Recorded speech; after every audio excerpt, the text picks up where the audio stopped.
interesting. Thank you for joining us.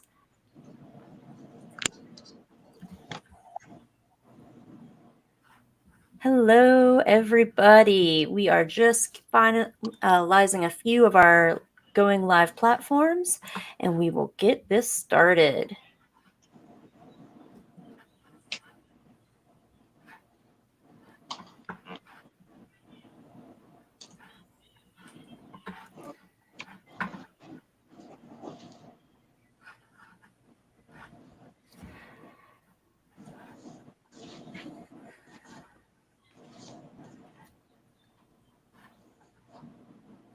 Okay, so welcome everybody.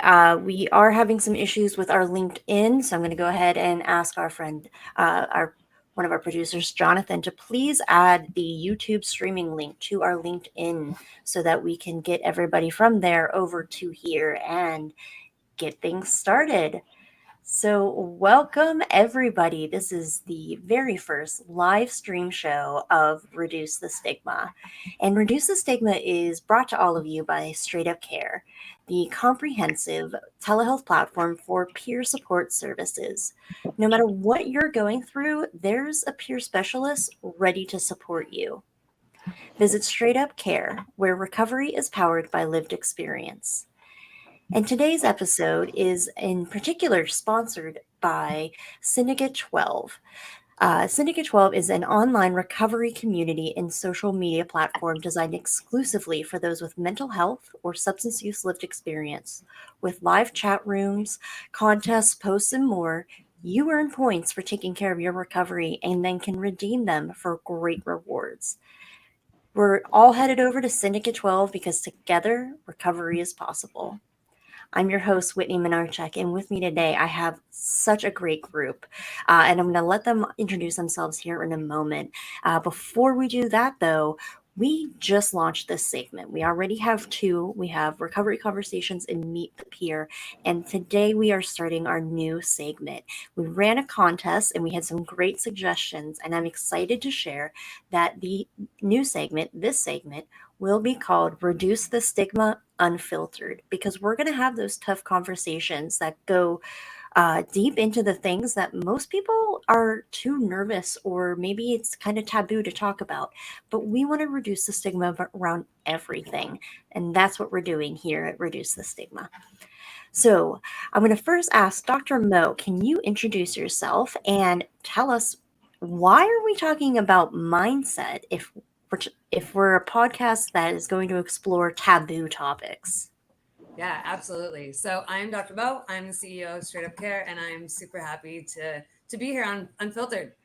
So the reason we start with mindset is, I mean, where does everything start, right? It's where how we think about things, how we understand things, our perceptions, the way we take things in.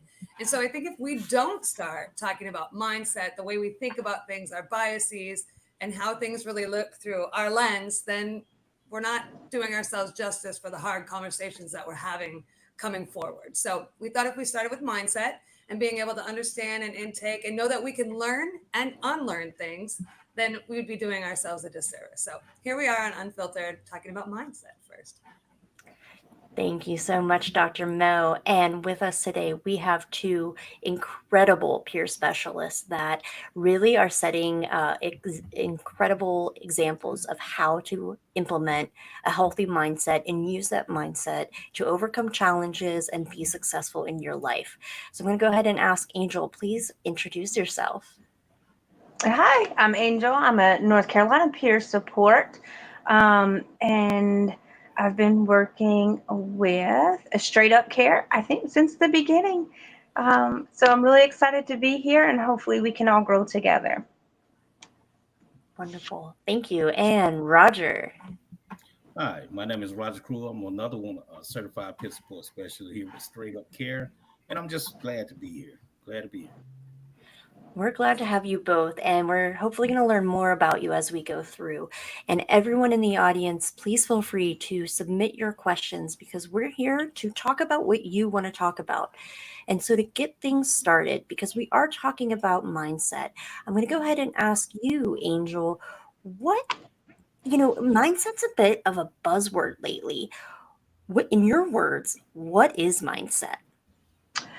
Mindset's pretty broad. I guess it depends on who you ask. But for me, I'll correlate back to what Dr. Mo said, perception, the way I see things, because and it's also, to me, mindset is also growth, though, because with the proper mindset, we can grow. What you don't know, you can't grow. So once I get in the mindset of growth and understanding, then I have two choices: to move forward in that growth and understanding, or to stay where I am. So mindset for me is really one of the building blocks and foundations for being able to grow and move forward. Wonderful. That's a great definition and really sets the stage for what we're talking about. And like Dr. Mo said, we have to have that mindset to talk about these tough things. So, Roger, where does mindset come in? We're a platform about lived experience, addiction, mental health, all those tough things. Why is it that mindset plays an important part? Because it controls the way you think, you feel, you behave. It pivots everything you do, how you see yourself. So once you do that, you'll stop repeating what you do and involved in your situation. Yeah, absolutely. And, I'm curious, and this is both to anyone, Dr. Mo, you as well. What are some of the things that you do to tend to your mindset and maybe start the day in that right mindset? I'll start. So we've recently started putting stickies on our mirror of something that we want to be reminded of, and I'm talking about me and my 6-year-old daughter. And so last night she said, "What are we putting on the wall tonight?" And I was like, "I don't know. What's something something we want to remember, something that we're whatever." And she was like, "I think we should put lucky up there." And I was like, "What do you mean lucky? What does that mean?" And so we ended up talking about gratitude and what gratitude looks like, and that if we think about things that are great in our lives, that brings more greatness to our lives, and we have this like awareness of greatness and what it looks like and how to magnify that. And so we turned lucky into gratitude, but that's how I start my morning too. I don't know if anybody else does this, but I often reach for my phone, maybe to check what time, maybe to see how many, I don't know, people have messaged me so I can get started. But before I reach for that phone, I spend a little bit of time. What am I grateful for?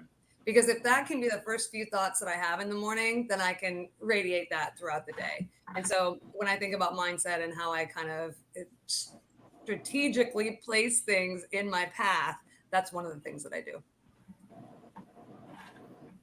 With if I could pick it back off what Dr. Mo says, I do something similar. The two things before I wake up in the morning, I listen to something spiritual and I listen to something motivational. Y'all probably see a lot of stuff I put in our platform about the motivation. Because the first 15 minutes, when you open your eyes, the first 15 minutes of your day, that's how you can portray your outcome. If you listen to something negative, you tell your mind it's going to be negative. Oh, I don't want to get up to go to work. Oh, I don't. It's done to kill your mood. But if you put something positive in it, let's go get it. The day is no go go go.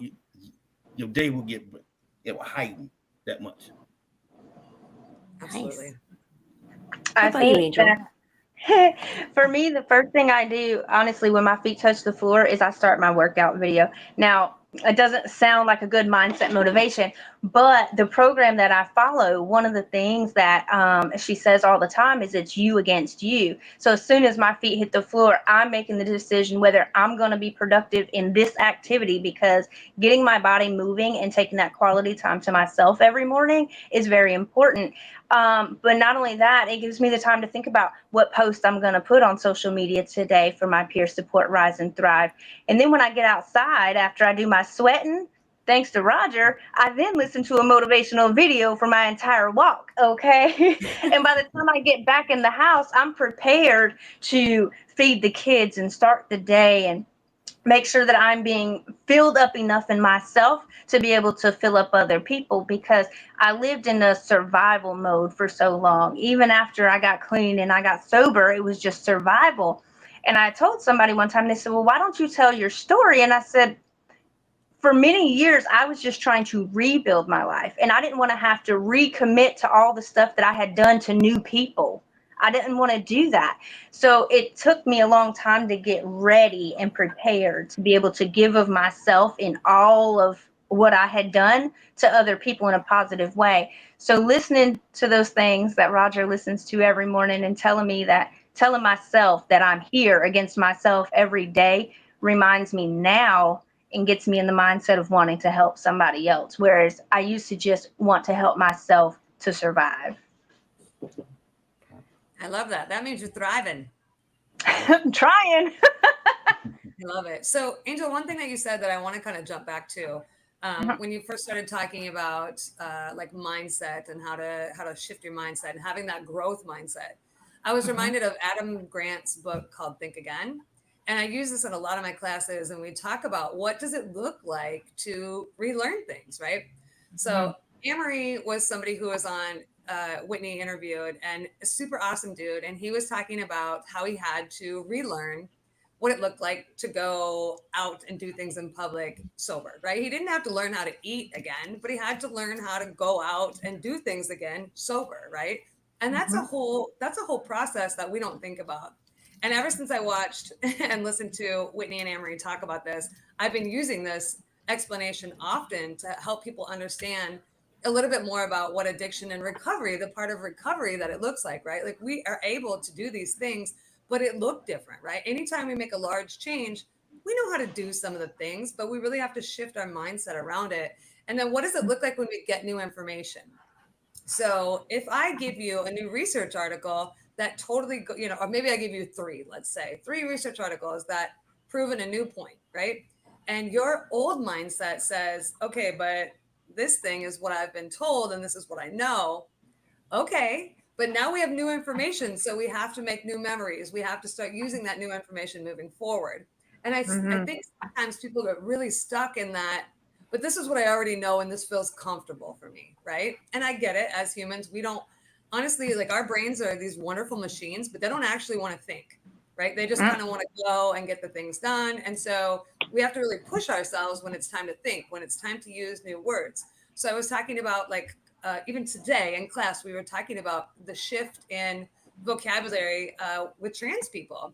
And even though maybe they, them didn't make sense to you at first, either you did a couple of things. You either started saying it because you knew it was the right thing to do and you wanted to make sure people felt included, or you started to think about it and understand it. And they, them is plural. And maybe that's because they feel like themselves as plural, right? And so understanding that these new language and new things happen and then we change and we shift, right? We do it all the time. We just kind of buck against it.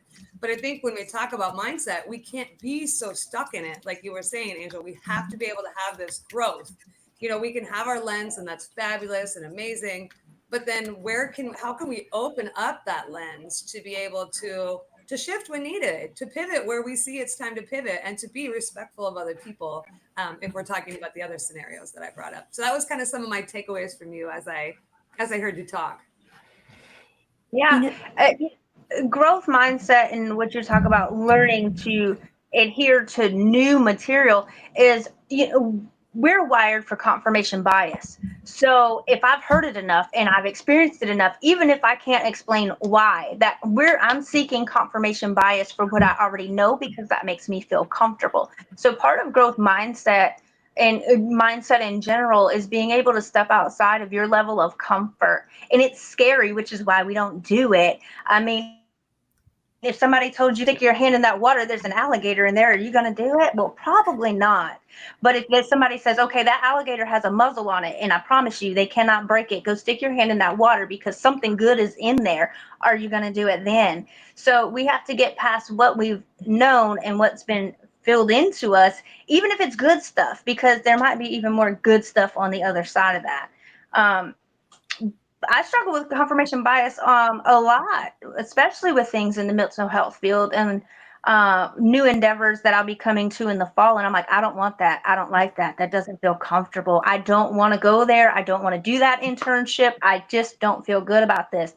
And I've had to have some hard conversations lately with people to try and change my own mindset on how I feel about going into this next season of life, because some of the things I don't agree with, or some of them I don't understand. And how am I going to get past that so that I can learn what I was sent there to learn? Because obviously there's a reason why I'm going there. I haven't figured it out yet because I don't agree with it, but there's something for me there. So I've been working a lot with mindset lately to try and just branch out. But like I said, it's scary. It is scary, and it's we've reached a point in life because of experiences, what we've been taught, and things like that, and it can be so ingrained in us without us even realizing certain things that we've taken in. And that is probably one of the hardest things, at least in my experience, is saying, wait, that natural way that I've always thought, I'm going to question it and trying to go about it differently. So I'm going to throw this over to Roger. Roger, what? So we have a question here from Sarah. How do you get started on changing that mindset, on working on your mindset? Because she's saying she doesn't even know where to begin. What would you say? What is that first step someone can take whenever we're talking about really rewiring how our brains work? Good question, Sarah. First of all, it starts with you. You have to believe in yourself. Look in the mirror and keep telling yourself every day you can do this. Even though how scary it is, you just got to rewire your whole brain, what you can and can't do, and just go for it. You spend all your time doubting yourself. Now put out positive energy saying, I can do this. Pat yourself on the back. Look in the mirror and because you got to be comfortable being uncomfortable. That's how it starts. Mm-hmm. Gotta be comfortable being uncomfortable. Okay, how?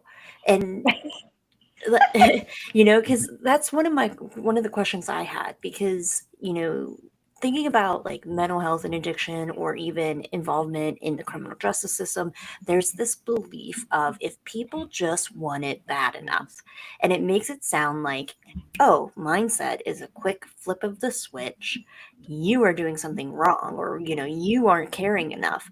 Where's the difference? Like, because we know mindset is different whenever than wanting it enough. Can we kind of like explore that? What is it that is more than just, it's not easy. But what's your purpose? See, you got to find a purpose also. It's a purpose of evolution. You got to evolve. And then you start evolving till you be evolved. You have to take those things, they stages and all that. Because if you don't, you're going to repeat. You're going to repeat the process. And I think it's habit stacking too, right? Like we have Mhm. to figure out what's the one good thing we can do today that we can habit stack on. So if today the only thing you can do is not drink over the noon hour, then cool, that's great. We talk about harm reduction, we look at harm reduction, but what does that look like in really actually starting to move the needle when we're talking about addiction, right? So we may think like you're struggling and you're having some heartache, and like you should be able to make a change. This should be enough. This should be your breaking point or your rock bottom, if you will. But that doesn't matter what you think about that person. That person has to kind of have the support and the tools, right? So it's one thing to say, like, you do it. And it's another thing to like have somebody there to say, hey man, this is how we can do it together.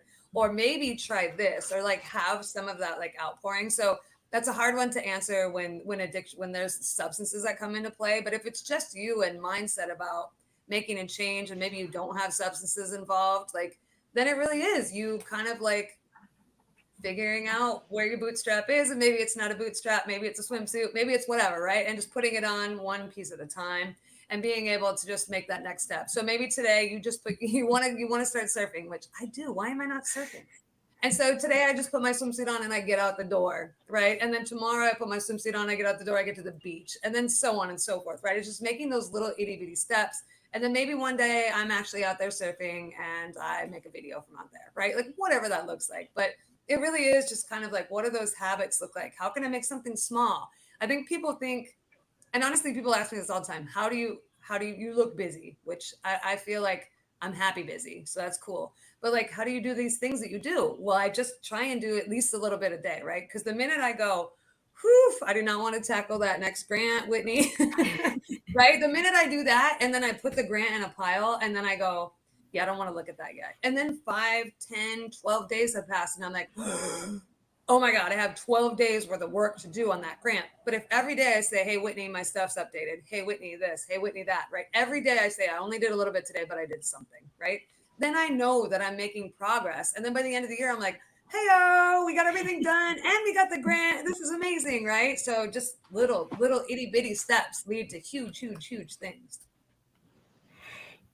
I love that you bring up like piecing it together. One of the things that I always have like used as an analogy was like the snowball effect, and that no big win comes out of nowhere. It comes from a whole lot of little wins, and they build on one another. And it's like that first little like snowball that rolls into the snow, gets bigger, bigger, bigger because we build on it. The excitement builds, and I don't know, I don't remember exactly how you said it, Mo, but you were like saying, maybe I didn't do everything today, but I did something. And why is it? Why are we like? Why do we have a perspective of like that isn't good enough, right? Because that's what it is. We have these like expectations that we've been drilled into us that we're almost in a way setting ourselves up for failure. Has anyone else had that? I definitely, I just did a post about this not too long ago, actually, because a lot of times we can implement expectations not just on ourselves but on other people. And I had to have this hard conversation with somebody not too long ago, and they were worried about the expectations that were being placed upon them. And I said, I want you to think about something. And this wasn't a negative to the person who is placing the expectations on them. I said, but I want you to think about, has the person who has placed those expectations on you been able to achieve those expectations for themselves? Because here's the thing, if they have not, then I need you to reduce the pressure on yourself, because obviously it's harder than both of you think it is, and that's okay. But don't put so much pressure on the expectation, and don't allow other people's expectations to weigh you down, because unless you're working in tandem to achieve that expectation together, it's just one person pushing another to see who can get it how far, and you're hoping that the other person maybe gets there before you do because you just haven't figured it out yet either. Start working together. Stop setting unrealistic or unspoken expectations on other people as well. If I don't know your expectation, I can't help it and I can't fix it. And if I set an unrealistic expectation on myself, well, but why? I love But that. why? So I think about this like you're coming home and it's been a really long day and you're driving your car and you really hope that your significant other did the dishes, and Right. you walk in and the dishes aren't done and you are immediately pissed off and you're like, how? They're like, what are you mad about? Well, the dishes. You're like, I didn't know you needed. You didn't say a word, right? So how am I supposed to read your mind to know that the dishes should be done? Like, yeah, maybe we have like a you should do the dishes if you're just chilling, but still, like if you don't tell somebody what you expect from them, you should never expect them to do anything, right? You have no communication in there. You have no like reason for them to do the thing if you've not communicated it. That was great, Angel. And to take it even a step further, if I can, and this is a little off of mindset, but I have to like just add this in. Let's also communicate how to support us. Like we expect people to know, right? Like if I want my wife to do is like I want her to show up in a certain way. Well, how the hell is she supposed to know what I'm expecting or needing if I don't communicate it? Like that was one of my favorite things working with clients was to say, especially like when they were returning to the community after incarceration, write it up. What do you need people to do when you get into the community? How can they support you? What are the warning signs? Let's not hope that people will pick up on it. Let's give people the tools and the information to be there for us because that's going to benefit us. And then let's also ask people, what is the best thing to do to support you? So it's like all of these different ways of communication, hearing routines and habits, stacking the wins. What other things go into having the right mindset or cultivating and feeding that mindset? So one thing I made a video on today was making a crisis plan. So again, a little off, but hang on, I'll bring it back in. So we know that if we're making a change, right, whether it's a mindset change, or it's a substance change, it's just a life change, and life throws us a monkey wrench. Maybe somebody passes away and it's extremely traumatic, or some other traumatic event happens, and we know that our old habits are going to be our first go-to, right? Hmm. So what can we do to plan in advance? And I'm not a doomsdayer. I'm not saying plan for everything that ever is going to happen, but I'm saying what happens when a crisis happens. Who do you text? Who do you call? What do you do? and then have that plan in place. Because I don't know about you guys, but anytime something gets a little crisisy, my brain, again, stack up things in our favor for when things get out of control. So we know when our brain is in another place how to kind of navigate forward. So that, I guess, tools and tricks, I guess. Sorry. Yeah, like Dr. Mo, I mean, I also y'all, I work with inmates. So I asked them every time, your plan of action, your plan of action, your plan of action. And some of the things in there, what if things don't go your way when you get out? Right. You burned a Right. lot of bridges. You did a lot of things. You have to where you're gonna go, what job you're gonna see. Because life gonna throw you all kind of monkey wrenches. You got a bullseye on your back already. Do not revert back to what you know.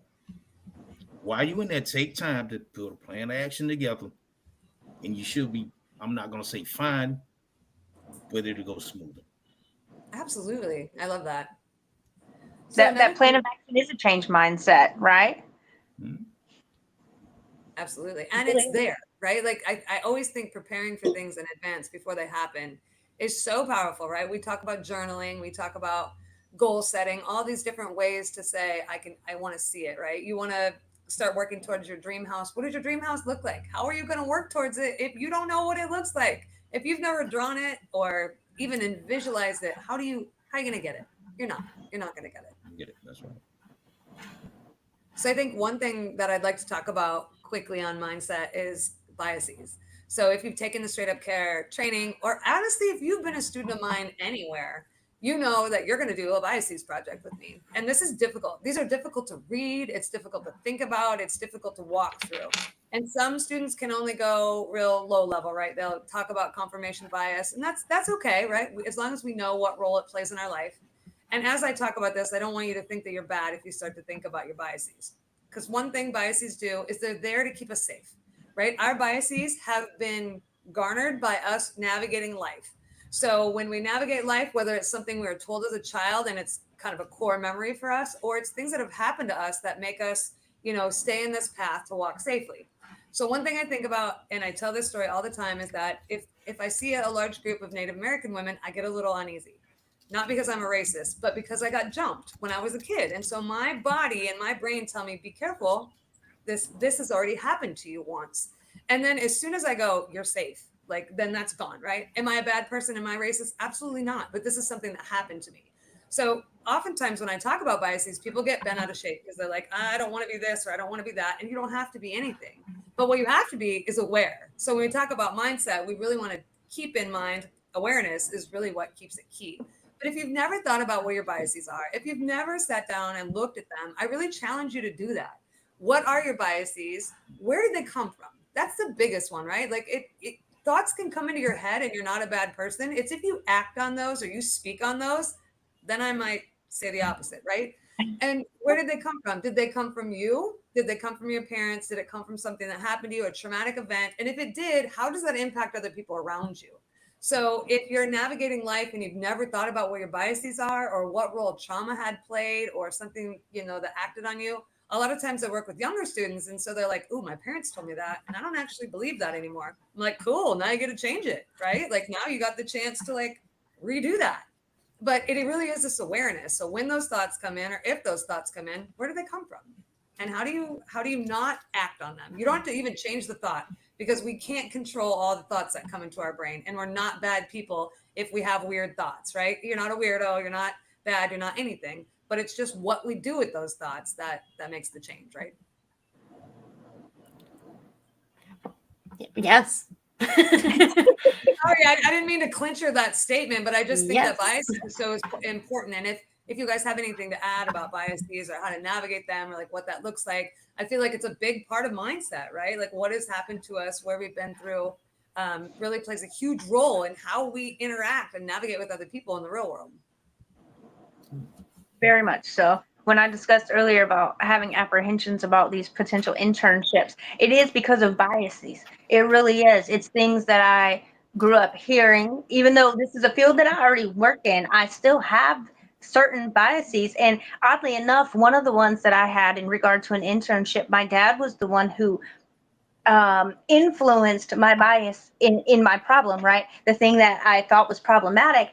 And in speaking to him a few weeks ago, he was also the one who today, as a more seasoned adult, tried to help me change that bias that he had helped instill in me in the first place. And I said, I wouldn't have thought about that myself if you hadn't helped me through that, insight there. So my mindset shifted immediately. I was like, oh, maybe this is what I could do in that internship that's going to make it comfortable for me, but beneficial for the client too, in a place where I was originally very uncomfortable with the idea of what it was. And he's like, yeah, he's like, it's going to be all right. And I was like, but all my life I thought blah, blah, blah. And he was like, yeah, I know, I told you that. He's like, I'm sorry, but I'm here to help you change your mindset on it now, because this is something that I know that you're passionate about and you want to be successful in, but this is a stumbling block for you right now. And I know that you need this internship, and I don't want you to go in there with a mindset that's going to be detrimental to what you're going there to do, which is to grow. So, I love yeah, that. What a powerful parenting moment too. That's really rad. I tell you, he does his best. So, those are those internalized biases, right? Those things that we've taken in and said, you know what, I can't do that because I'm not good enough, and this, that, a lot of limiting beliefs. And that's a key component of mindset, and using mindset to shift. There we go. So how you approach things. What are some of the common limiting beliefs you have experienced or you've heard others experience that have kind of been a hurdle for implementing this more of a positive mindset and approach? Hmm.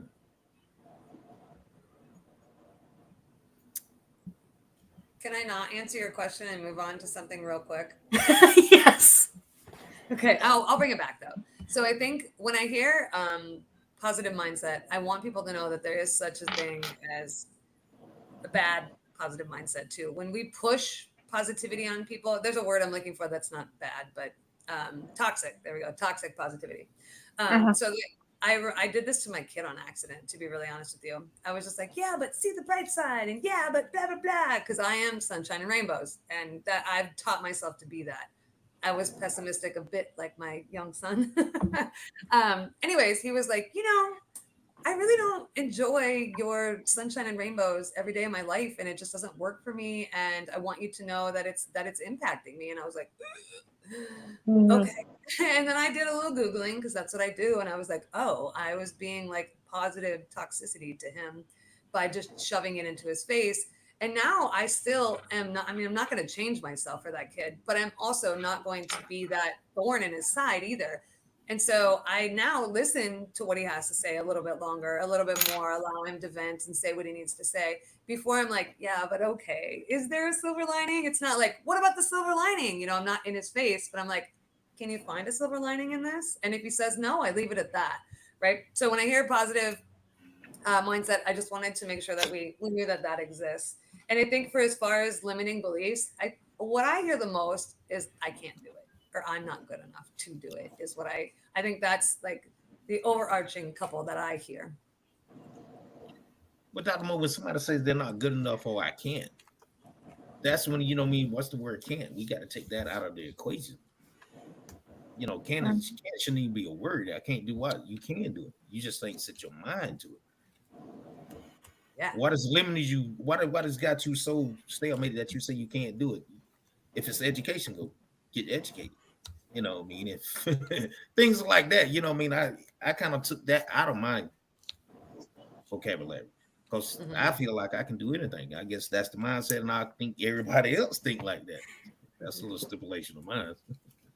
I love that. And it is, some people have much higher hurdles put in front of them, but I really feel like with the right support, man, you can do whatever you put your mind to these days. And we see it, right? We see athletes doing things that we would have, 20 years we didn't even think they could come close to. We see people doing jobs that never were put in those places before. Like we're really seeing this huge like opening of like the sky truly is the limit. And I love that we're seeing representation in all these different areas. so that the younger population can see, oh yeah, I can totally do that. I can fit into these places and really take out the can, right? A lot of times with people who have a felony or have been justice impacted, we really hear that. Like, I can't, I don't have, I messed up, right? And we're like, yeah, yeah, maybe. And it might be a little bit harder now, but we can hold hands and do this thing together. And we can jump through whatever fiery hoop that people will put in front of you. I I think I find myself somewhere in the middle. Um, I, for one, I get accused of over positivity on a very regular basis. My patients, they either love it or they hate it. I promise there's no in between. But I think limiting mindsets is, to a degree, past experience, like we're talking about. But well, it's happened before. It's happened before. It's happened before. What's going to make this time different?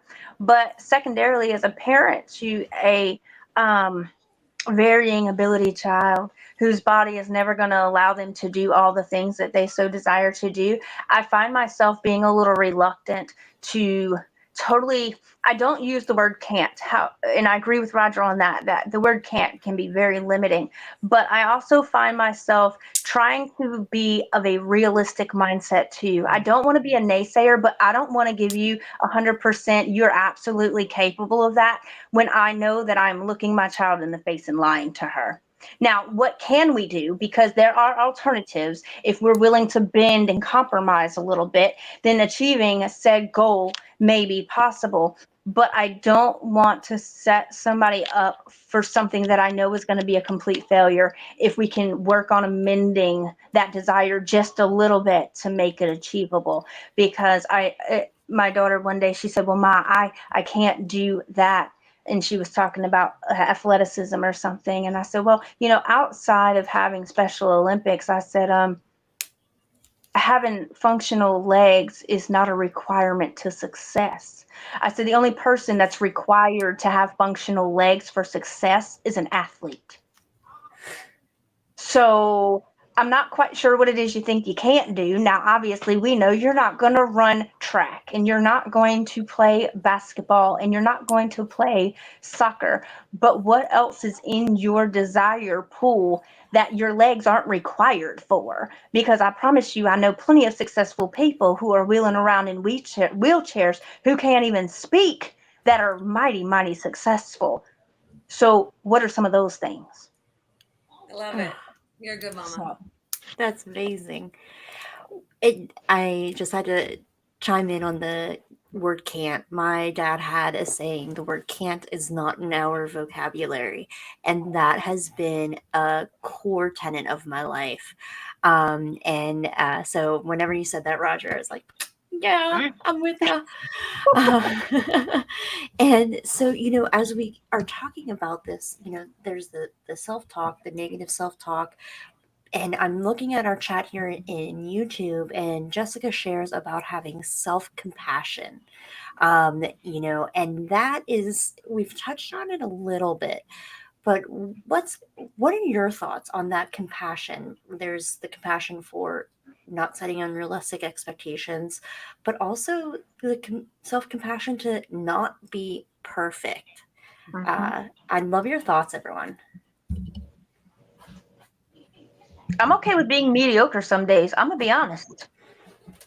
I want to be successful and I want to do good things, but I also recognize that there are some days where my 100% doesn't look like yours. And I'm okay with being mediocre today, because allowing me to be mediocre today is allowing me to reserve my strengths for tomorrow. So you'll get better of me tomorrow. I promise it's coming. But today you just can't have her. And that's okay with me. That's awesome. I agree with that totally. I Yeah, agree I with think Angel. You know what I mean? Just be yourself. I think there's times for rest, there's times for play, there's times for work, and if I think that saying, like, if you don't, I don't know, make time to be healthy, you'll end up getting sick. However that saying goes, we've all heard Mhm. it, right? And I think it's so true, right? I know I used to run myself real hard, and when I played roller derby, the way I think the universe and my life would show me that I was going too hard is I would break a bone. And that happened about 10 times until I stopped playing roller derby. I didn't learn to slow down, but I stopped. But it did. It slowed me down, right? I was like, oh, well, my thumb is broken. And now you're going to cast for 11 months. So for 11 months, you're not doing things at the rip that you were doing them, right? Or like I broke my tailbone, or just different things that like it was like I couldn't realize how to slow down. So the universe was giving that to me. But now I think I figured it out because I haven't broke anything in a few years, knock on wood. But just being able As to you go have surfing tomorrow. well, we got some steps between surfing and actually getting surfing. But yeah, I think just having some of that space to say today's not the day, and like we were talking about earlier with the grant, right? Just like I got a little bit done today, and that's going to have to be okay for today, and that's all. That's all that I can give, and maybe tomorrow I can give a lot to kind of catch up, or maybe I give zero tomorrow, and then the day after I can give again. And Angela, I think you're right on that. Mhm. It's important because when we were in the midst of our mental health crisis, or when we were in the midst of our addiction, the only thing we knew was to be full steam ahead, focused on that one thing, to get to the next drug or the next high, or to get through this mental health crisis. And so we're so used to being full stream ahead, whether it's good or bad. And we can turn a good thing into a bad thing really quickly and not even realize it. So definitely the ability to recognize it and slow down and self-compassion and all of that is very, very important in changing the mindset, because I can stop using and my mental health can be back good. But I'm also the same person who has to watch when I'm ready to pick up a book and read it, because I will put everything else to the side and I will read that book cover to cover. Sounds like a nice thing, but when you're me, it's not a good thing. I mean, everything will go to the detriment of reading that book, or everything will go to the detriment of this new hobby. And so learning how to slow down is very, very important, even if it takes 11 broken bones, apparently. Dang it. I'm such a slow learner sometimes. And that's okay. Isn't that the Right? Exactly. that's Eventually, you'll get it. It was so much fun. Roller derby was so much fun. Mhm. and one thing I'd like to share, just because it was a big shift for me, was, and this was actually taught to me when I was in school to become a counselor, was the impact of the word "but." When we're saying some good thing, but here's the bad. And what I was taught, and what I really then found to be true, was everything that's said before the but, usually the good thing, is forgotten and you focus on the next part. And so instead of saying but, you say and. You are doing a stellar job, and I see these ways you can improve, right? And because we can be more than one thing at a time, we can have these opposing facets of ourselves, and it's okay. And I think that's a big mindset shift just in like our country and our society, is to be able to say, yeah, I I'm going to take a break from today, and or not go to my kid's soccer game, and I'm still a good mom, or what have you. And I just, that's something that was big for me. I love that. Okay, I'm we have. aware of that from here on out. Because I don't know that I've ever been told it like that. So now I have that awareness. Thank you. Yeah, yeah. Maybe it'll be a little hack for everybody. So we have another person who, Nicole, is saying that her grandmother also said not to use the word can't, and she's lived by that. And then we have a question from Corey. What are some techniques that you all use to combat those negative thoughts, maybe combat depression? Me myself, I exercise. I work out. I'm a gym rat, so that helps me. That helps me tremendously. Find you something in a positive space. It can be gardening, walking. Use those kind of tools and those kind of avenues to kind of get yourself out there. I know doing something physical helps me. I agree with that. I like the would you say that to someone else? Like if something weird comes in my mind, I'm like, would you say that to someone else? Because I would never say things like that to another person that sometimes come into my own head. And so if I can tell myself, or accountable to it, like I write it down, I'm like, oh, that's not true, right? So yeah. I think catching yourself before you shut yourself off. Sometimes depression and anxiety or other mental health concerns can come in so hot and heavy that you didn't even see it coming, and you find yourself closed off. But if you can recognize the changes in yourself, then you need to put yourself back amongst the group of people who are already there to support you, so that you don't get closed off, because once you're closed off, spiraling becomes so easy because nobody's looking and you haven't told anybody. We've talked a little bit, a couple times now, about the people that surround us. Let's go into that a little bit deeper. What role do people play um, in contributing to our mindset or negating it? How do we balance that with the people in our life? Whitney, That's weren't we just talking about this, about like the circle of people that are with you, and like how you're, maybe it wasn't, maybe I dreamt I had this conversation with Uh, you. maybe. Anyways, Whitney and I are going to talk about this later. I meant to have this conversation with her. Or maybe I just put you in my circle and I was happy that you're in my circle. I don't know. Either way, I thought we had this conversation. But like, you're a portion of the people that you spend your time with. And so I think, actually really strategically picking that. And the first time I heard this, I was thinking of a couple of friends that I kind of keep at arm's reach. And I was like, no, they fulfill a role for me. It may not be the person who's in like the driver's seat with me. And I heard this from my friend Sasha. It may not be the people who are in the driver's seat with me, but I may just put them in the back seat, but I ain't kicking them out of the car. You know what I mean? Like, so having those people close who fill up all those spaces for you that you need, right? It might be, your close knit circle, or your hilarious friend that stays right here that isn't serious about life. And that's okay, because when you guys get together, you just laugh and that's amazing. Dubs, I'm watching you, right? Like whatever that looks like. So being aware of who you put in what space in your life too, right? And remember that the role that you play for other people as well, I think is really important, to kind of strategically place amazing people in your life and know what role they play for you. And if it's your ride or die, and that's the person that you need to reach out to when you need something, that you can tell them anything and they're not going to judge you. I mean, there's a lot of people in my life that I unconditionally love, and they know that they can say some weird things to me and I'm not going to judge them, but we're going to talk about it, right? So having those people right where they need to be, I think, is important. And sorry, Roger, I cut you off. no, you good, because I believe in that. You need some people that really get in your when you mess up. You need somebody that really gets and say, look, pull your coattail, get back. What are you doing? Because there's times you were with people that were dream stealers. Everything that come up, they talk. They'll steal your dreams. You can't do that. You ain't no mountain. I see that's that negative thing. But then when you start evolving, you start coming to yourself. You want to be ones that's supporting, because if you around 5 million hours, guess who's gonna be the sixth one? Bingo. So you stay with the people that's running with you and like-minded. Yeah, absolutely. One thing, and I know, Dr. Mo, we did talk about this, and I do remember your car analogy.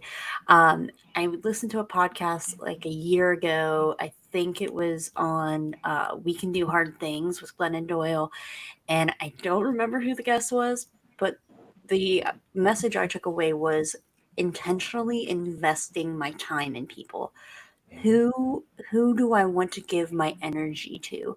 Who do I want to invest and care about? And that has really been at the forefront of my mind and has helped me to kind of let go of some relationships that I was holding on more for nostalgia than anything, and to really be able to say, wow, yes, I am choosing to have this person in my life because they support me, because they call me on my crap, because of X, Y, and Z, and being very aware of how I'm interacting with people.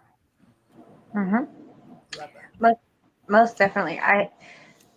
It can be so hard when we love and care about those people who have been around forever, but they're the ones stacking on the negativity, and or the people who just take from you with nothing to give. Whatever that take may be. And I struggled for so many years with setting boundaries within relationships. Like, I'm not ready to give you up yet, but this is what I'm willing to deal with today. And if you exceed that, then for right now, I can't move forward with you. This year specifically, and I don't know what it was. I guess I got tired of being sick and tired. I don't know, but I finally had to put some relationships to the side as well and say, every time you speak to me, every time you come into my life, I feel this way. It doesn't matter what they said. It could have been positive, it could have been negative. It didn't matter. It impacted me negatively, all of it. And I actually didn't even take the time to speak to that individual. I took the passive aggressive cop out mode, and I didn't answer the text, and I didn't answer the calls, and I didn't answer the text, and I didn't answer the calls. And then I answered and I said, I can't. In this case, I can't. But really, I'm done. I've hit my wall. And it took me about 6 months, but somehow the communication stopped. But for that 6 months, I held my breath because I was just waiting. And had I set that boundary years ago with that individual, then I would not have allowed myself to be so negatively impacted by them, because whether they knew they were impacting me or not, I didn't let them know. So how are they responsible for it? Yeah.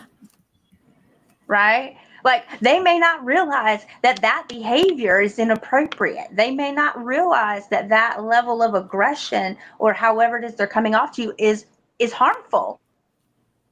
I never set the boundary. I never set the expectation, and I taught them that what they were doing was okay because I continued to accept it. That's a Yes. hard realization. Good for you, Man. though. I still cringe when my phone rings. I'm like, Lord, don't let it be them. Little trauma. So one thing I want to add to this about limiting beliefs is something that I see that is difficult for myself, and I know difficult for other people that I've talked to that are in recovery, is to celebrate. And I'm not sure why we can't celebrate ourselves as well as we should, right? And like, what does that look like for chasing goals? So a lot of people that I see that are in academia that are kind of like chasing the next goal, right? Maybe it's bachelor's degree, then your master's, then your PhD, whatever this looks like, they're goal chasing and they don't stop to celebrate. I know I didn't really stop to celebrate. And I think that we do ourselves a disservice, right? And if there's anything I learned from hockey is that we got to celebrate every goal, right? We got to celebrate every single goal that we make. And so how can we give some advice to people to celebrate their goals? What is, and maybe how do you celebrate your goals? Me I myself, fail. I don't. I do. You know, I mean, every little small win. I, hey, you did good today. You know, I mean, you celebrate yourself. You know, I mean, you did all right. You validate yourself. You don't look for other people to validate you. Absolutely. You know, you look in the mirror. You know, hey, you did all right. Let's get to the next phase now. And you do. You take time to breathe, and then you say, okay, I did that. Scratch that all up. Go to the next one. To the skin one. Because when somebody tell you can't have it, that word can't. See, I'm a big word. You tell me you can, I'm going. Because just a little transparency. Because of the crime in '93, they told me, okay, you can't take the state exam, you can't get your license in therapy. So now you just gave me something to shoot for. You now you really got me wired up now. So yeah, Yeah. but that's the next thing. Oh, and I gotta say, Validate the small things, but validate the small things is Dr. Mo said. Validate the small things. I love it. Like, I heard you, Angel, say that you're like me. You don't do very well with that. I'm gonna have to work on it because we're giving the message. Then you're bragging and you're conceited and this and that. Well, if we do something awesome, I like the idea of giving ourselves credit. Yeah. I Like So agree. Dr. Mo, I celebrate everybody else. I do.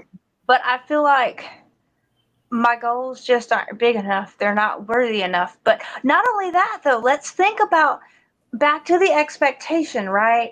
Let's think about when we celebrate ourselves and we present ourselves and our accomplishments, then people are looking at us to continue to excel. And let me tell you something, I fail along the way. This is not one fell swoop and I did it great. There's struggles and failures along the way, and I'm okay with talking about them with people who need to hear them, but I don't want everybody to hear about them right now. Like, let me just fail real quick. And then once I get past it, like way past it, then we can talk about that. But I just struggle to celebrate myself because I feel like, well, I should have done it anyway.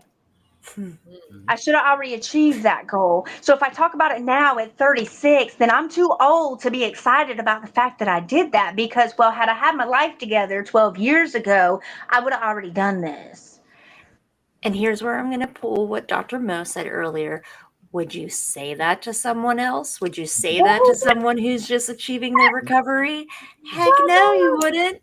I'd be jumping for joy on their rooftop with a megaphone in front of their neighbors. No, not really. That's a little extra. You don't want to give out their business before they're ready. But no, like my coworkers too. Man, I'm the first one to be like, "Oh my God, I'm so excited for you. Can we tell people?" Yeah. Oh, that's so funny. Well, we're getting close to the end, and so a few things before we sign off. I knew we were going to get on a roll, and it was going to be hard to wrap up, and that it was going to go real fast, and it did. But I want to ask each of you, and I'll even pose it to myself. What is a book, a movie, a show, a video, whatever type of media that you think everyone should go and check out? And it can be related to mindset or it can be some other meaningful type of media to you.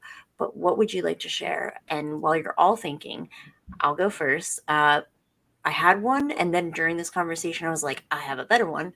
And I'm going to tell everyone check out the poem It Couldn't Be Done by Edgar Albert Guest.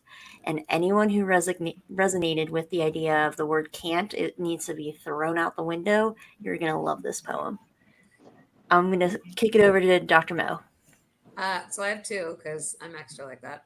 So my first one is like I said, I was a little pessimistic, like my son has kind of traveled through, and my mentor that I met just by happenstance um, turned me on to the book The Secret, and it really showed me how to use positive mindset, and it's really propelled me into a lot of great ways. You can find it free on YouTube. You can listen to it. I think there's a movie. There's all sorts of things, right? Like you don't even have to go out and buy it.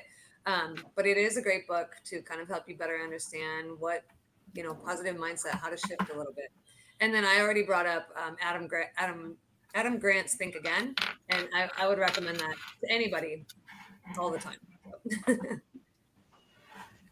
Well, me myself, it's Sylvester Stallone has done some great work. If you go back and look at them Rambos and Rocky movies, it's the battle of resilience and change of mindset. So Nice. look at those movies. There's a message in there. I'm glad we're on the same page because I surely was not thinking about good literature at all, or a good podcast or anything like that. One of my favorite movies from childhood was Forrest Gump. And it just, listen, we all know, and everybody laughs at Forrest Gump. But let me tell you something. That little boy, if you watch the movie, you know his life was trash. It started off trash and everybody doubted him. And listen, he may legitimately have been slow. Maybe his character had him mentally a little slower, but he was resilient and he stuck it out and he carried big old Bubba, okay, let's be honest, through Vietnam with a bullet in his backside, all right, and then he came home and he watched Jenny do all the things that Jenny did, and then he still got Jenny in the end, and he got the dream that he had from day one, and everybody just thought that he was just worth nothing and he wasn't gonna make it, and he was the happiest man in the world to sit by his wife who was dying just to know that he had her, and he had accomplished all these things that people thought he couldn't do. So the next time you feel like you can't, just keep running. Maybe not literally because we got to buy new shoes if we do that too much, but just keep running. I mean, it's fine. You'll get there somewhere. Wherever there is, you'll get there. It's okay. Oh, I love it. So wrapping up, connecting with me or Dr. Mo, you can do that through all of the Straight Up Care profiles as well as at Syndicate 12. Angel, where can people connect with you? Oh gosh, if you make me say it out loud, I'll fail. But I'm on the Straight Up Care website. You can find my profile. Um, and I'd love to see you there. I do have a YouTube where I post up videos every single morning. I do it on LinkedIn too, but it's Rise and Thrive Peer Services if you just want to see a little snippet of a video. But if you'd like to see me, you can find me on Straight Up Care's website. Great. And Roger, where can people find you? You can connect with me at rogercruel.peerspecialist.us or straightupcare.com.org. Excuse me. Great. And so we are going to continue doing this episode or a segment of Reduce the Stigma Unfiltered every month. And whenever we pick a topic, we want to hear from you. So if you have an idea as to what our next topic should be, go on over to syndicate12.com. We have a list that you can upvote the topic that you want to see in July, topics you want to see in August. Head on over to Syndicate 12, see what we're up to. Head on